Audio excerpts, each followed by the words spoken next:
talk about strategy, but what are you wearing tomorrow? You know, I have no idea. You know, it's a game-time decision. Just like if we win a road game, we never determine where we're going to get ice cream before we win. So I have no idea. Roy said he's the trendsetter in plaid. What are you the trendsetter in? Roy's got some nice jackets. I don't think I'm a trendsetter. I just, you know, I like clothes and I like shoes, and I love my school colors. Coach, what have you seen out of UNC? It seems like they're a team that can also get out and run and keep up, and you saw them last year, a lot of the same guys. So what have you seen out of them as you look at the tape? Well, when you look at them, they're a really good basketball team.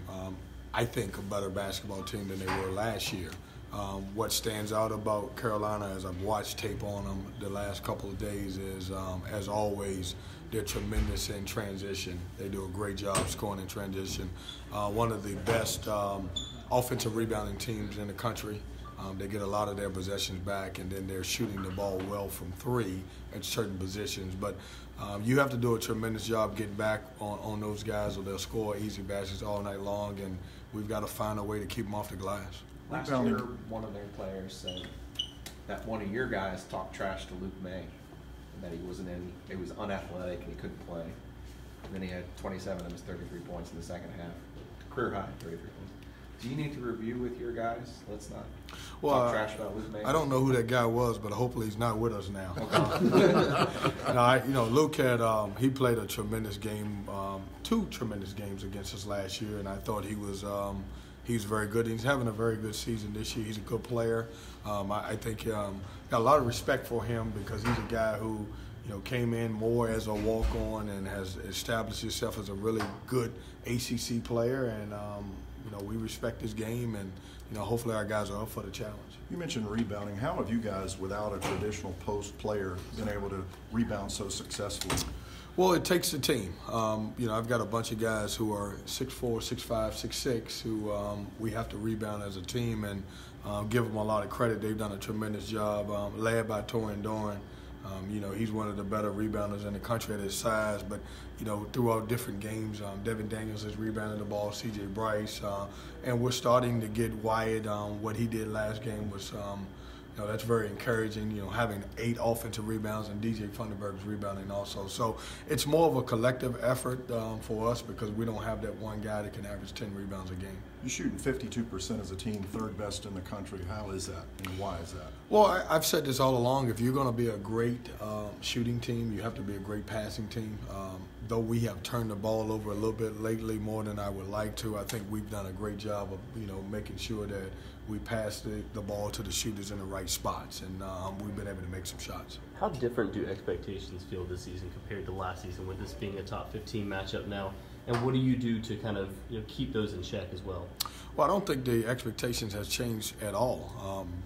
Every game that we go into, we're expecting to win, and we would love to win. So it doesn't change for me or the team at all. We literally, the next opponent is who we've got to concentrate on. Kevin, when you talk about playing 10 players and you've been doing that consistently and not hesitant to go to the bench, what makes that work? Because we see a lot of coaches, especially going into January, they start shortening up rotations to 7, 8, 9 guys or whatever. You've stuck with 10.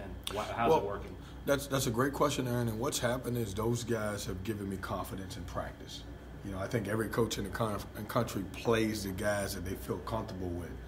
When you look at our 10 guys, I don't think it's a lot of separation from the 5 guys that I start and the 5 guys that I bring off the bench. And so each one of those guys have done something in practice that make me feel good about playing them in the games. And, we played against Miami and we only played 9 because Blake Harris was out. Certainly he'll be back and ready to go hopefully for tomorrow, and we should go back to our 10-man rotation. Did you have a question when you started the year? Like, that was the optimistic goal.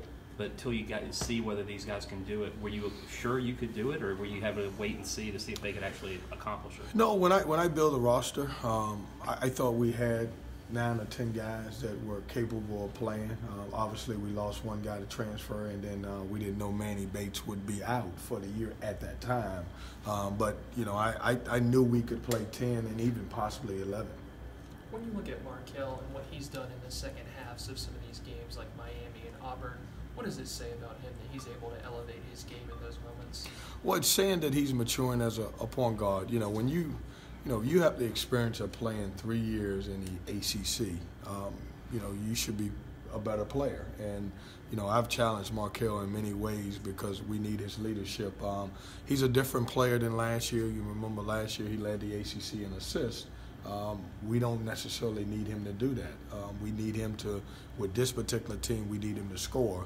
Certainly I need him to run our team, but I need him to score at times. And he's had some big moments early in our season where he took over the game, and we need him to be that guy. And you need him to stay on the floor. Difference of the first half and second half at Miami. Yeah, absolutely. He's got to play smart. I thought early in the game, because our guys were a little excited about playing their first ACC game and on the road, I thought we made some critical mistakes, and especially fouling was one of them, and he was one of the culprits of that. Coach, you mentioned keeping them off the board as far as rebounding. Other than that, what do you see as a key tomorrow for you guys? Well, I said it. Those three, transition, we have to get back. They do a great job. And then, we talked about rebounding. And then the other thing is we got to guard the three-point line. They use it as so much as a weapon, and they're great at it. They do a tremendous job of rebounding the basketball and then getting it right back out to shooters. And, it's a really good team that we're going to play against tomorrow. It's a big challenge, and I think our guys understand that. Coach, there's been some storming of the courts at PNC Arena in recent years. How neat would that be to see that once again on Tuesday night? Yeah, I'm not into the storming of the courts. I think if you win the game, be excited and act like we've been there before. And so, certainly I can't control what the students do, and it's excited, and I understand that to win. But, certainly I want these guys to get to where they're used to winning games, and not every time that we win a ranked team, you have to storm the floor. TD has a good relationship with Luke.